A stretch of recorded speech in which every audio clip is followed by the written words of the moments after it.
Welcome to another episode. So for this video will be recommended. Ano ba talaga yung pinakamagandang setup when it comes to 2-story or 3-story na bahay? Kasi kung napapansin nyo, pag nag-install yung Globe Fiber or prepaid or postpaid, magkakaroon ka lang ng isang modem.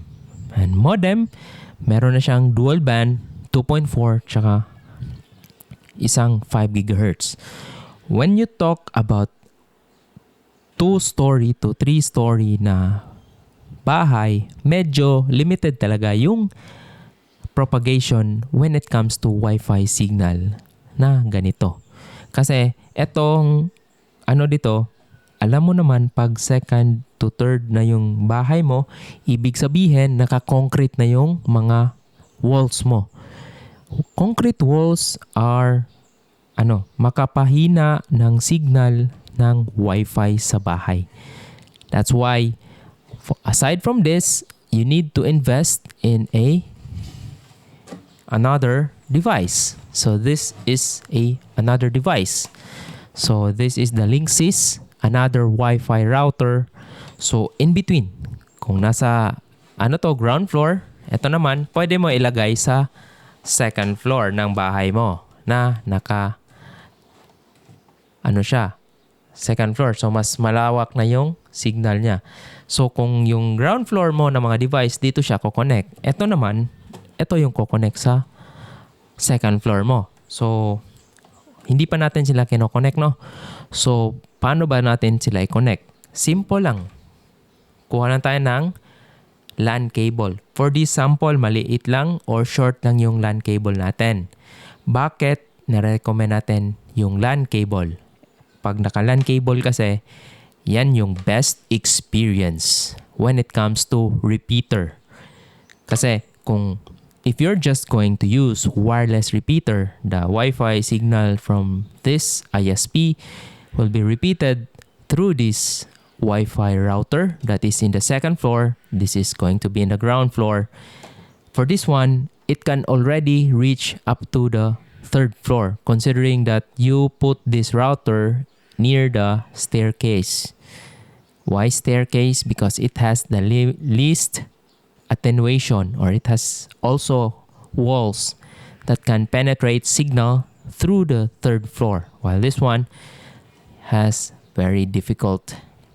So you just need to put this router in a key area of your house to maximize its Wi-Fi signal propagation.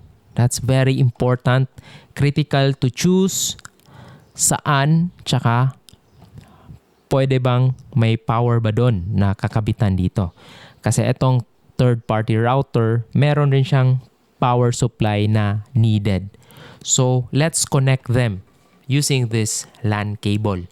Pag sinabi mo, maano ba talagang maximum distance that can be used by a LAN cable, you can reach up to 100 meters if you're going to use a LAN cable, considering that it's a pure copper LAN cable. You also have a CCAD, all aluminum. So I would recommend the pure copper buying, although it is more costly, but at the end of the day, it's more stable and you're fully invested. When it comes to Wi-Fi and internet, nagiging needs na kasi siya ngayon.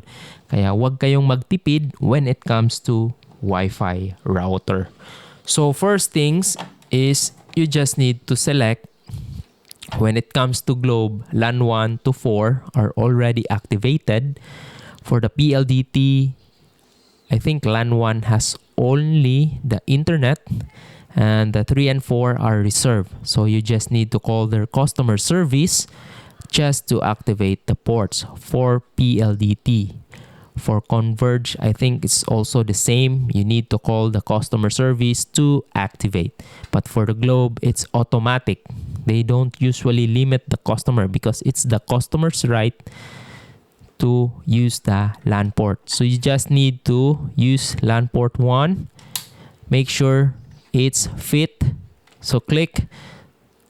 So to remove, just press this pin and remove LAN 1 on your ISP.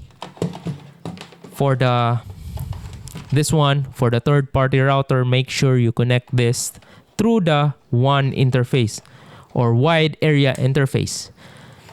And then for the Wi-Fi setup, it will be a different video for this one.